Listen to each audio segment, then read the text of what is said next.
Did you get the message that this is recording? Yes. Okay, awesome. Thank you.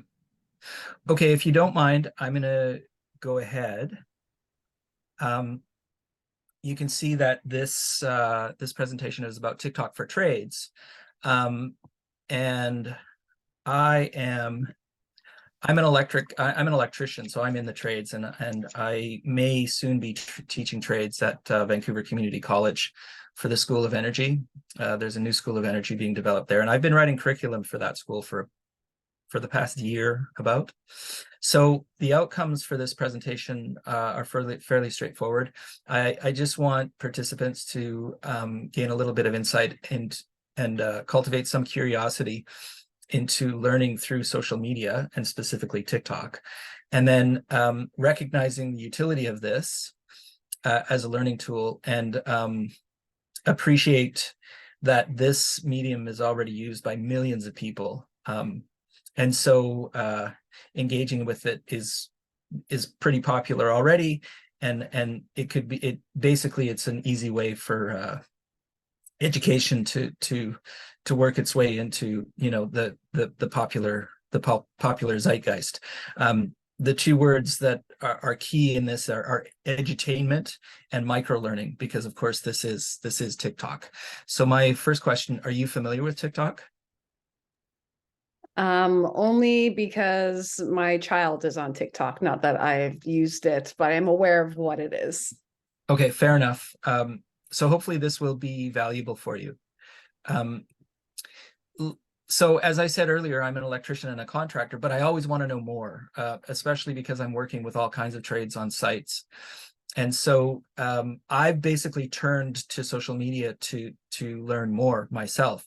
And so here's an example of something that I see regularly. By the way, are you able to see the video? All right, and we're back. I think it's part 4. Yep. I don't even know. We're doing the drainage pipe underneath this single-family house, 2 baths, 1 laundry, and a kitchen sink. I'm rocking a skateboard at this exact moment, but I'm going to tell you what I learned real quick. That's not what you want down there, because the wheels don't spin in a 360 position. You want a dolly, furniture dolly, screw a piece of plywood to the top of that thing. Those wheels go around in a 360. You're able to spin around there. We got the 4x2 street Y pushed into a 4-inch regular Y. Sorry, 4x3. I went 4x2. We're picking up an individual lap, nothing else. And I could have done 1.5 inches. But hey, later on in life, if you ever need that 2-inch, you can also ream the hub out and get 2-inch and split it off and pick up the lap, if that makes any sense. I know a lot of people always tell me I don't use a lot of cleanouts on my plumbing, and that's a good thing, because I know where to put the cleanouts. So, like, see that building drain coming in through the foundation? That's going to clean out on it. That's code. That's where the drain cleaners mostly go. Underneath the sinks, we use union traps. Those are considered full-size cleanouts. To me, pulling a toilet is a cleanout. I've yet to see a drain cleaner pull a regular testy, as I would call them, or a dandy cleanout before he went and pulled the fixtures. So I'm just putting them in what I think is going to be the usable spots, I guess you would say. Now we're moving 3-inch down the line. We're going to pick up both bathrooms off a 3-inch line. And I'm using wood Sammys. What's that? That's a wood Sammy. You screw it into it, and then there's a 3/8 rod adapter that goes right into a piece of 3/8 rod. I don't think in this neck of the woods we can use that silly strapping you guys use down south. I think we got to be a certain gauge metal. That's what I believe the code is. I could be wrong. Somebody will correct me, and that's fine. My whole life, all I do is get corrected on here. So now we're picking up. All right.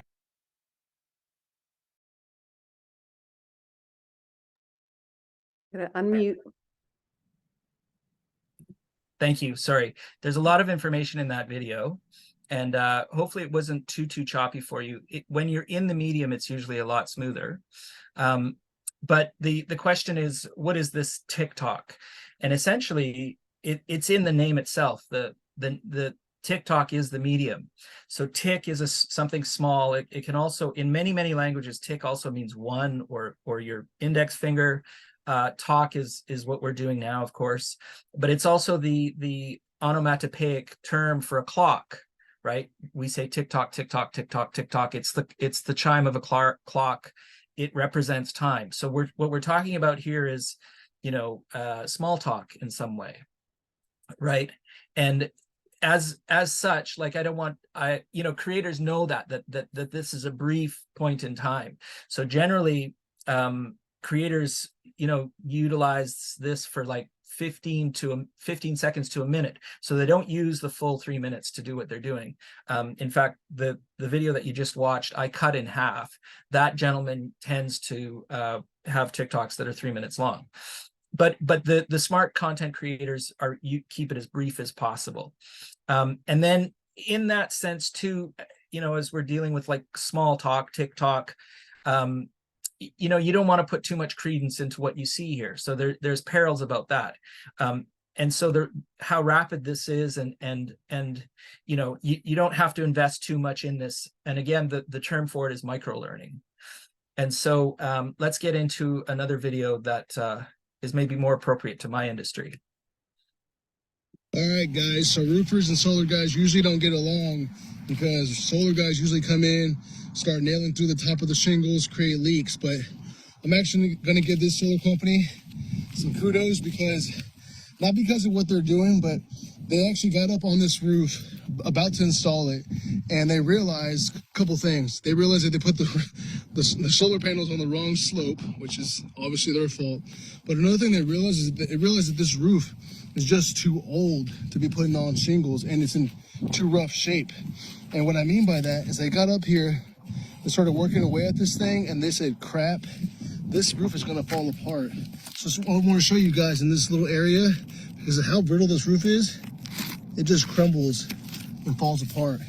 And they kind of got in trouble in some areas. They're creating more damage than good, obviously, so they stopped production, and they're gonna take the fall on this, unfortunately.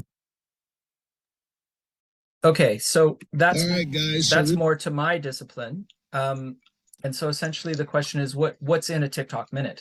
So using this example, you see both the macro and the micro viewpoint. You see the wide angle of the roof. You get a sense of where he is. You get a sense of how big this project is. But then he goes down to this minuscule area of the roof and shows you, the micro complexities of this job. And so this is sort of a commentary on this blend of the trades. And the other thing that comes through is the complexity of mistakes. So similar to the original plumbing video, they admit this is a mistake, or we do things differently here. And those are important things in the trades for trades students to recognize that there are jurisdictions, and not every jurisdiction does the same thing. And then of course, we didn't go into it, but the opportunity for any viewer to engage in the video is important too, and you can learn vast amounts of knowledge just by going into the commentary, and you too yourself can commentary, right? That's part of the TikTok portion of it. What is not in this particular TikTok example is advertising, which is good. Oftentimes you never know whether something is about advertising or not. And then the other thing are the safety details. So if you're a student in trades, in the trades, safety is primary. It's almost always the universal thing that you begin teaching with. And so in these TikTok videos, you can't put too much credence into them, because you don't know necessarily whether this gentleman had a harness on or not. So it's important to discuss those things with learners who are accessing this micro learning, as a resource. And then lastly, there's really no in-depth analysis. That's really for the sort of the more long-term view of how you're teaching. And then generally, I also wanted to go into the context of why this kind of learning is potentially important and may become more important. And that is the volume of knowledge that's necessary for a trades student. Every day, there's thousands of new products coming onto market. Everybody's trying them out, everybody's using them. It's really, really difficult to get a sense of what's new and what's happening, and there's just so many options available. So the speed of that change is important, and we already know that generally, maybe is it your daughter that's on TikTok? Yeah, we know from research that the attention span is about 8 seconds. So if we can fit significant amounts of information into 8 seconds, we may actually be passing some knowledge on to people. And then the other important thing relative to what's going on in industry and government is that they are hoping that the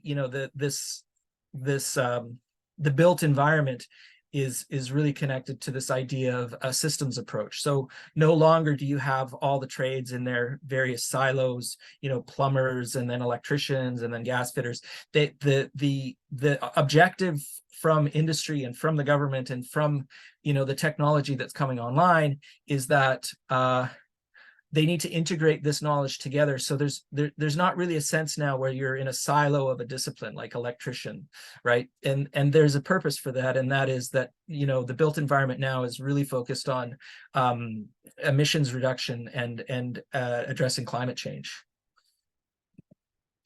And so I just want to open it up to you a little bit. I'd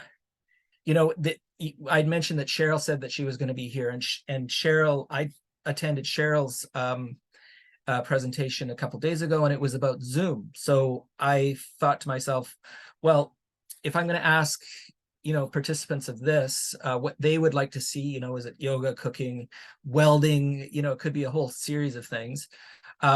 What would you be looking for in this micro learning? And so I thought Cheryl was going to be here. So what I did was a quick search of Zoom suggestions. And so I want to just show you the what I discovered by putting a Zoom in the search. Want to make sure you're muted when joining the meeting.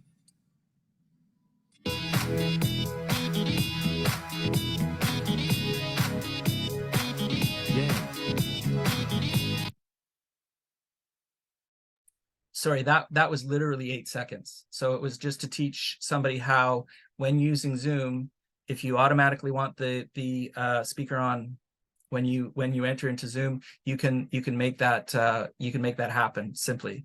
And then I'll give you another one, same thing. How to make your Zoom presentations extra. Click share screen, then advanced. Open up your presentation. Ta-da! Now your background is your slides. Move yourself around and resize yourself. What are some of your tips? Oh yeah, hi Kitty. So essentially she asks the question. This is a dialogue. She says, well, what are your tips, right?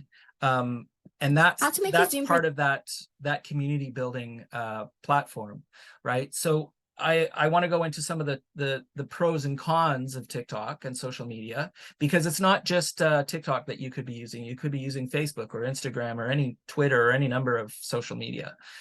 They all have similarities to some degree. In fact, the sharing and the interaction is really the benefit of the medium. So you have easy comparisons, as I said earlier. You have insight into other trades. You can watch it anywhere, anytime. You can watch it again and again and again if you want to, right? Like those two videos that we just saw, they're really short. They're 8 seconds. You probably have to go back and watch them again to get what it is, that you need out of them. But at least that information is there and available. And again, don't put too much credence into this. This is just small talk, right? TikTok small talk. And the other thing that's interesting is you tend to see the best, because people doing this or posting, providing content for TikTok, they're doing it to show off. They want to show their best. So if you look at if you put in the search engine roofing, you will see this amazing competition of people who can roof the fastest, right? And so you're getting the best of the best. And of course, this is all about rapid information absorption. And you may have other suggestions. And after I detail some of the cons, we'll perhaps go into that. And there are cons, of course. And as I said earlier, there's local codes, regulations, there's geographical differences. That also feeds into like cultural differences, because this is a global medium. So there's context limitations. As I said earlier, the video can't show like the entire hospital construction site, right? It can only show portions of it relative to the camera. Distractions abound. So obviously I don't exactly know how the algorithm works, but sometimes there's stuff in there that you just they try and push it on you. And then the other problem is, you know, sometimes you don't know whether what you're looking at is in jest, or is it like, you know, is it a joke? Is it irony? Is it sarcasm? There's those cultural differences. And again, it's because the net is so wide here. It's a global platform. And then of course, the other one is advertising. Sometimes you can't even tell that, you know, a TikTok video is about advertising. And again, you may have some other suggestions about what that is, and we'll get to that.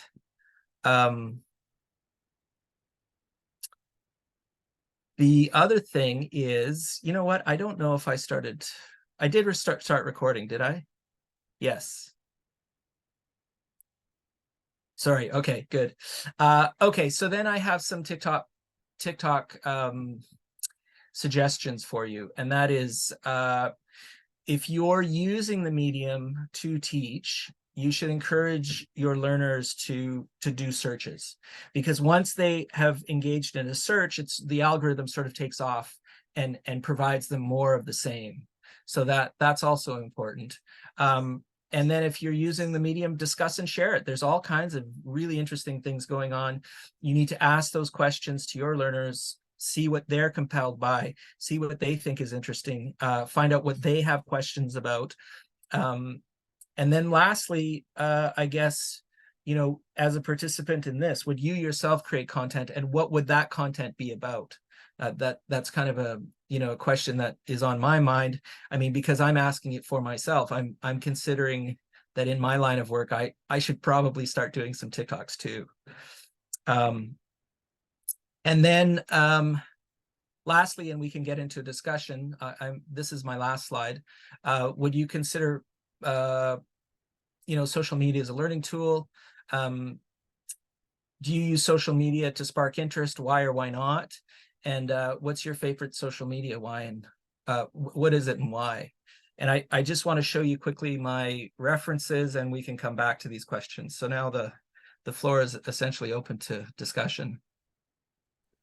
Well, I guess my first question would be, well, one, I think specifically with my students, this would be a super age-appropriate tool to use, and something that would probably like catch them more than the classic lecture session or whatever. Do you see a place for this in like a formal tech classroom? I do, because now I'm not, just to be clear, this is the first time I've done an online presentation. So okay. I have done presentations before in a class, and I kind of prefer that. But the bridge that I often use is like, let's show a video. Let's show a safety video. Like the other thing that you can get lots of videos on are like safety infractions, right? And those are always really interesting to show, because they're, you know, they're kind of, it's kind of comic tragedy sometime, and it can spike the interest of the student, and then the conversation, or the you know, the more in-depth conversation starts after that point. So I use it often as a bridge, you know, to get students interested but the beauty of this is because we as a trade have to know so much now about other trades, it really gives you insight that you would never get. So for example, you know, again, we don't have to pay for insurance to have a student on the roof, right? We can access, you know, a TikTok video, and there it is in some way, you know, with very, very little fanfare, and none of the provisions that we might have to go through if we say try to get students on a roof to look at solar at the college. I mean, I've actually already dealt with that issue at the college. At the new School of Energy, they were going to put a solar array on the roof, but they decided against it because of the confines of like how would insurance work, or what are the liabilities of that. And the beauty of the medium is that you get access to the stuff that you would not normally get access to in a very, very rapid period of time. Yeah, now that I'm seeing this, I'm like cooking up all these little ideas in the brain on how to incorporate it into my classroom. And I teach medical lab technology, so science-based stuff. And I could really see, like creating content myself that would cover some of like the sticking points we might have had in class for students to have as a review, or students that have kind of different learning styles and they need like a visual. Again, I could do a short little snippet in 30 seconds about how to lyse red blood cells or something, like Right. it's definitely piqued my interest in an ability to bring this into my classroom. So that's cool. That's something Yeah. I really took into account before for TikTok for sure. Okay. Awesome. Yeah, I think that would be a really interesting application. Yeah. Like, especially because you probably also have students who might not be as comfortable in a social setting. It makes it much easier for them to access the information on their own without the distractions of the anxiety that they may have of being in a classroom. Yes. That's also a possibility.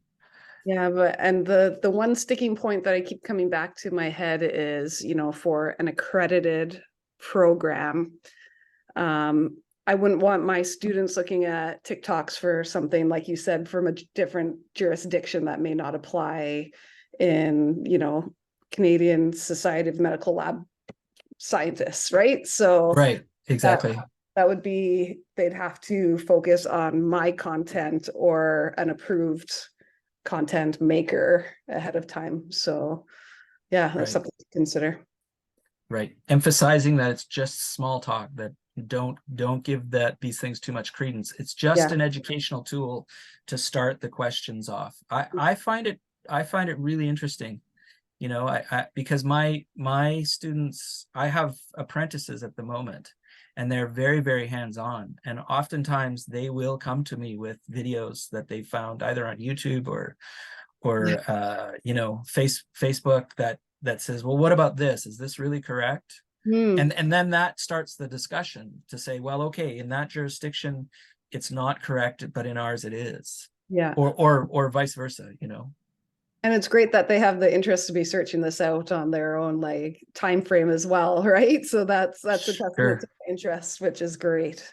On the bus, you can learn tons of Yeah. stuff in Hey, yeah. 8-second bites, right? So, That's great. That's really awesome. Yeah, I okay, appreciate any point of view. awesome. Well, I hope you enjoyed it. Thank you. Thank Thank you you. for coming. You're the only one who came. Only So, one person came to mind as well. oh, Um, okay. can I ask what tool are you using, a PowerPoint or a I Keynote? I'm using PowerPoint. Okay. It's just a combination of Zoom and PowerPoint. That's it. Because I ran a Keynote and I couldn't see my closed captionings over top, so that's just why I was curious about it. Oh, maybe closed captioning over top of this video. Yeah, well, I can see your slides, but I can also see the closed captioning, which I wasn't able to do when I shared my screen. Okay, that's interesting. I But had selected it in Zoom earlier. yeah, I did as well. Maybe I'll private message you after this so you don't have this whole thing recorded for your presentation. Oh, that's fine. That's fine. It's gonna get submitted. Anyway, I will stop recording. Okay. Let me see if I can find that. I'm gonna stop recording now. Okay. Thank you, though. No problem. My pleasure.